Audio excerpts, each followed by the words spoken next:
Thanks to Ubisoft for providing me access to this game. I've spent several hours playing Avatar Frontiers of Pandora from the Ashes expansion, and with new features, gameplay improvements, and the Avatar Fire and Ash movie hype building up, the big question is From the Ashes actually worth your time? Here are my honest thoughts. Let's dive right in.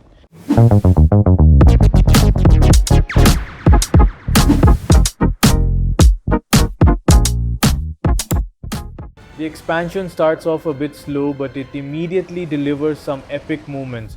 Right from the opening, we see the Trong clan battling the RDA, and that very first mission on your Ikran feels incredibly cinematic and promising. The aerial combat, mid-air finishes and takedowns are straight up badass. Not many games open like this, and it sets a strong tone early on. This time you play as a new protagonist, Solek. He's a far more experienced and powerful Na'vi warrior. And unlike the base game, you don't start off feeling weak or restricted. That makes complete sense because this story leans into a much darker and heavier theme.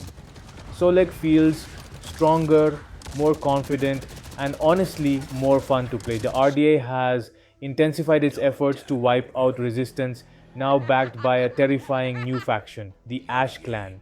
These Na'vi are merciless, destructive, and completely willing to side with the RDA to assert dominance wherever they go. The tone here is noticeably darker, more desperate, and more mature, and that alone makes the story more engaging than the base game.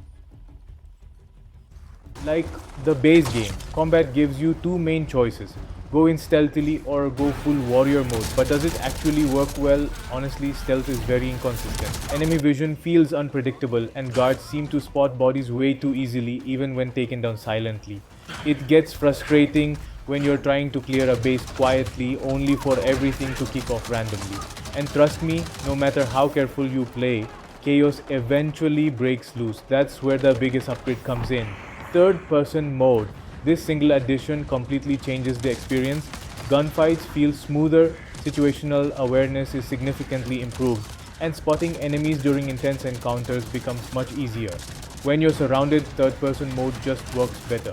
Takedowns also look fantastic thanks to new animations. Yes, the camera can feel a bit janky at times, but overall this genuinely feels like how Avatar Frontiers of Pandora should have been played from day one. Personally, third-person mode is the way to play this expansion.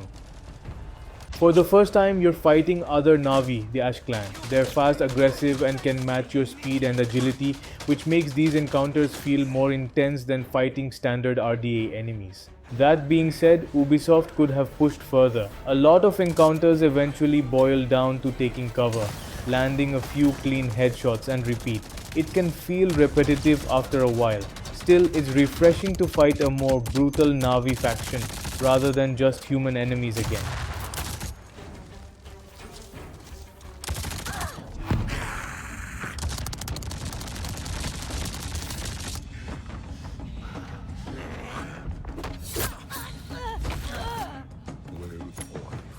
The expansion introduces Na'vi Vision, a new ability that highlights enemy weak points and provides temporary buffs. It's useful, but honestly many missions feel overly chaotic. Unarmored human enemies are extremely easy. You can one-shot them or literally slap them out.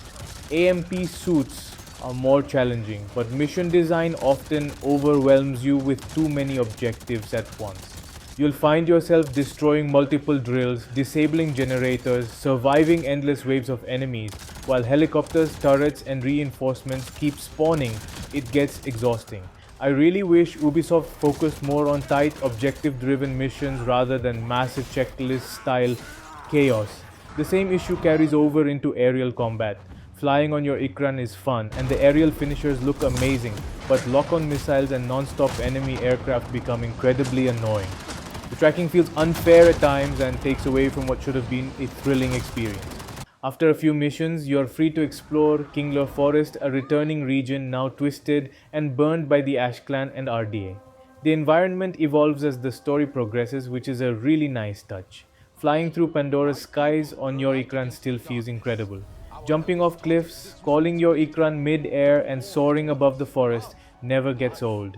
Controls are simple, but the freedom is genuinely fun and satisfying. This is one area where From the Ashes massively improves on the base game. The original system, where your level depended heavily on equipped gear, felt tedious and annoying. Thankfully, the expansion simplifies things. Gear upgrades are easier, progression feels smoother, and overall is just less grindy and more enjoyable. The skill tree is another big win. It's cleaner, easier to understand, and leveling up feels rewarding. There are plenty of new abilities, some are great, while others, like missiles, feel pretty useless.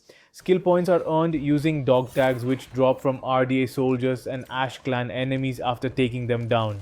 It's an interesting system that works well enough and feels more engaging than traditional XP grinding. Now let's talk about performance, especially on PC. Visually, the game is stunning, but performance isn't always smooth. You'll definitely experience stutters here and there. Some players noticed high GPU usage issues, which were partially fixed through NVIDIA driver updates. So, I highly recommend updating your drivers. Also, keep an eye on my upcoming performance review. Despite its flaws, From the Ashes is shaping up to be surprisingly good. The opening missions feel epic, the darker tone works extremely well, and Solek is a far more engaging protagonist than the base game's lead. His revenge-driven story is more focused, more intense, and simply more enjoyable to play. While I didn't connect much with some of the newly introduced characters, seeing familiar faces from the base game was a nice touch. The Ash Clan's backstory, being rejected by Eva after a volcanic disaster, adds a strong narrative foundation, and the cinematics are well executed and impactful. So, is this expansion perfect? No. Stealth is average, some missions feel bloated, and enemy encounters can get repetitive. But it genuinely tries to fix old issues and introduce meaningful improvements. The third-person mode alone makes combat significantly better, and there are moments where the game completely hooks you.